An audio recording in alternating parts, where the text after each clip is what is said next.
This is a step-by-step plan to get more done in 7 days than most people do in a year. Now, this isn't just basic advice you've heard 100 times. This is a military-style execution plan that will stretch you out, but holy shit, you'll get a lot done. So if you're tired of feeling like you're not really getting anywhere with your business, your YouTube, whatever you're working on, then this could be the breakthrough.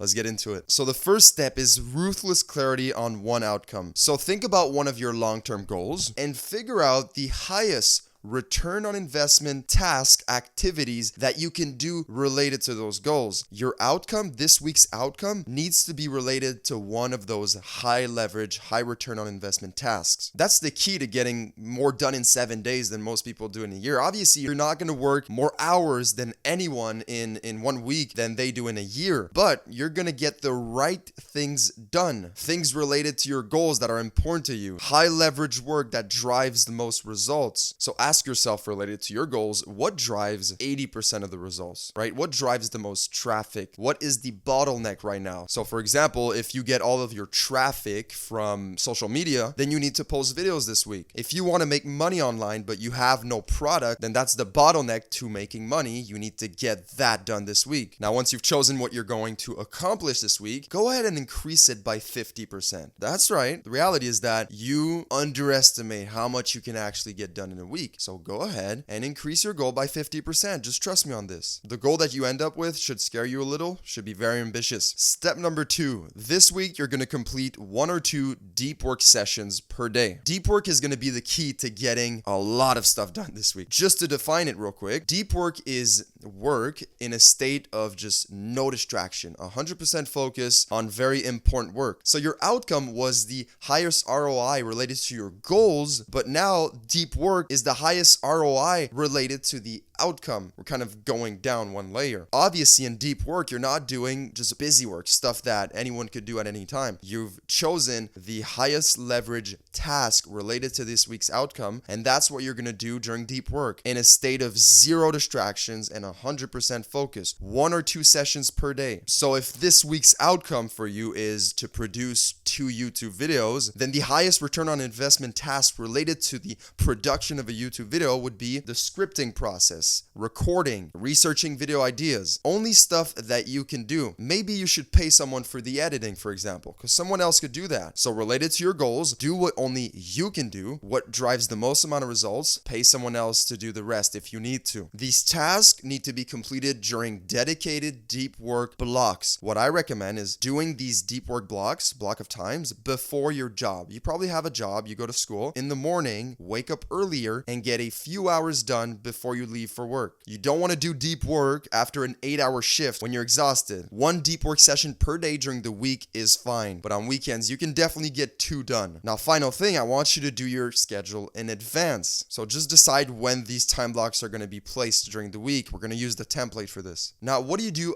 outside of those deep work hours? Do you just stop working? This brings us to our next step. Identify 1 or 2 more tasks that you will do outside of your deep work. This is going to be your light work. As energy goes down, deep work is not going to be possible anymore. That doesn't mean you should just stop working. So you need to identify a few tasks that you're going to do outside of your deep work hours when energy is low. Whatever you decide to do, it should require less energy than deep work, and it should also relate to your main outcome of the week, right? So if your goal is to create a digital product, then in your light work hours, you shouldn't be researching YouTube video ideas. Maybe in your deep work hours, you create the course, you write it, you record it, and in your light work hours, you clean up the document, you organize it better. Now, if you can't find anything to do outside of your deep work hours, then just rest. And this brings us to our next step. Protect your energy at all costs. If you can't properly rest between deep work sessions, then your productivity will be affected. It will suffer. Again, the key to getting a lot done is not just to work more hours. I'm not telling you to work 12 hours a day right now. That's not the point of this video. It is to identify high leverage work and do it every day in a state of no distractions. You can't do that if you haven't slept enough or if you're working too much. So you need to have a bunch of activities ready that you're going to,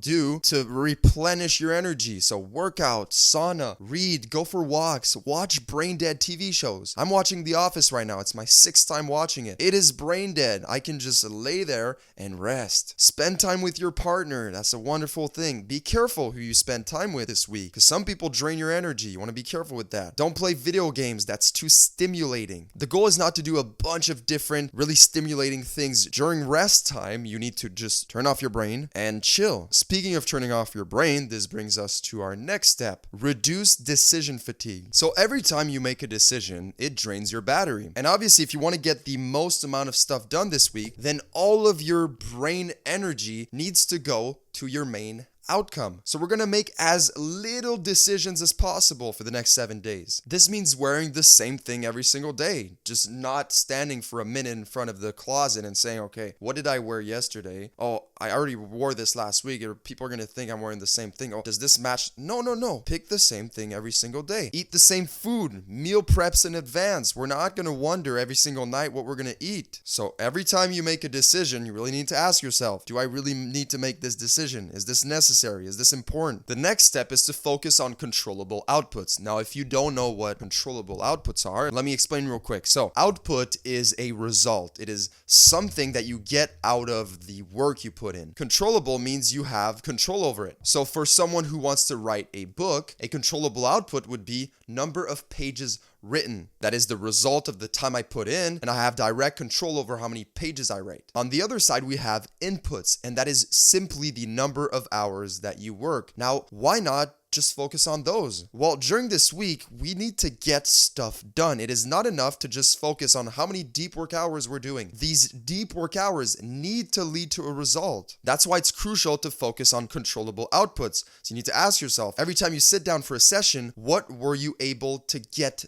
done? If you find yourself working hours and not really getting a result out of it, not really producing anything, you got to switch your strategy right now. Now, in order to get the most amount of controllable outputs produced, then you need to set extreme deadlines. The final step is to set extreme deadlines. So Parkinson's law states that we stretch out the completion of a task to fill the time given for its completion. So it doesn't matter if you set the goal of producing a YouTube video in 1 or 3 days. You're gonna get it done in whatever time you choose. So with that knowledge, we should set extreme deadlines and basically use Parkinson's law to get a lot more done. So for each day of the week, you should set an extreme deadline related to the outcome. So by day 1, I need to complete this. By day 2, need to complete this. Obviously, the this is a controllable output, like we discussed in the last point. Setting extreme deadlines will stretch out your capacity, and it will also keep you on track throughout the week. It will prevent you from getting to day 6, for example, and being like, okay, I'm 50% of the way there. Now, if you want to get even more done once these next 7 days are done, then I would challenge you to the 7-day focus and execution challenge, where every day I will send you a new challenge related to productivity and time management. So if you're up for a challenge, then click the link in the description. Share this with a friend who needs 365 days to do what you'll do in 7, just kind of like as a flex. Subscribe to the channel. I'm trying to get to 10,000 by the end of the year. I don't know if that's realistic anymore, but hell, let's give it a shot. And click on this video for 7 productivity tactics that actually work.